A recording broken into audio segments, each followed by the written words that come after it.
Hello, this is episode 2 of Low Frequencies.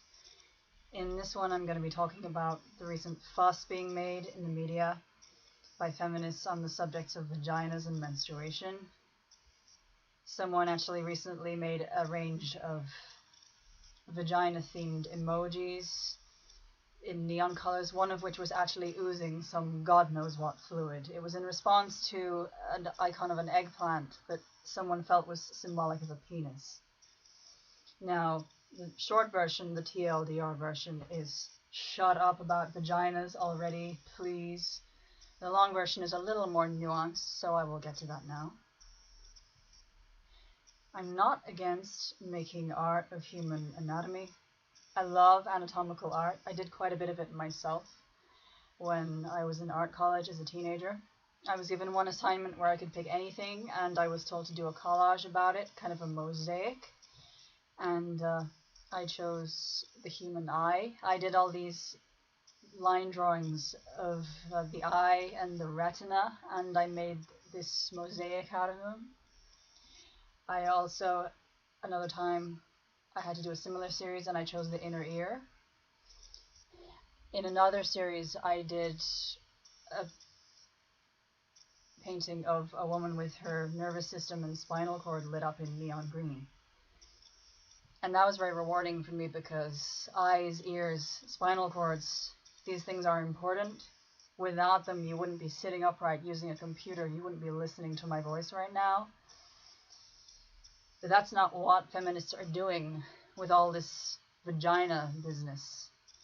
The attitude and the approach, it's not, look, this is human anatomy. Isn't it awesome? Let's make some art about it. Nor is it a joke.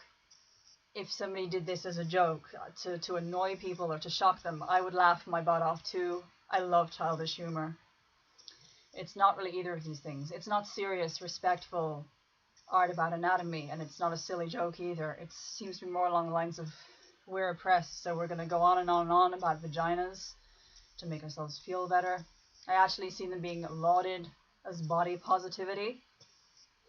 And to be frank, there's all this behavior kind of makes me feel ashamed to have one. I don't want vagina positivity for the same reason I don't want nose positivity or ear canal positivity. There are good reasons why we think of these body parts as private and even as yuck or gross. They do, after all, secrete fluids that are not sanitary. It's not sexist or oppressive. The vaginas are things we would rather not talk about or share on social media. People react the same if you went on and on about your nose or sneezing out green fluid when you're sick. If you made art of that too, people would think you were a little strange, that you were behaving inappropriately. I realize that there is the argument that Western culture is so heavy on aesthetics that women and girls feel ashamed of the body parts that they have. Okay, that's a valid argument, but I don't think yelling about how vaginas are beautiful is the answer. Or for that matter, making icons of them oozing God knows what infected looking fluid and using it as an emoji on the internet. I think it would be much better to send the message that you are not your looks. You are not what a body part that you have looks like. And it's not even supposed to look good anyway. It's an organ. You are your personality, your behavior, your choices, what you choose to do with your life. I think instead of a series of vagina emoticons, instead of all this vagina positivity stuff, a much better approach would be, for example, an ad campaign showing, say, a female engineer or a surgeon or a female computer programmer at work, and some sort of slogan such as, looks don't matter, hard work does. And while we're at it, it wouldn't hurt to have something like that for guys too. They are not immune to body image problems. It would be good to have some sort of campaign telling them, it's not that important if you don't look like Wolverine. Looking like a roided mutant is not the measure of who you are.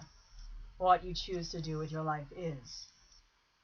It's not really a male-female issue. It's a silliness issue. We get hung up on how we look, how people look, and forget that actions, skills, and choices are far more important than how you look.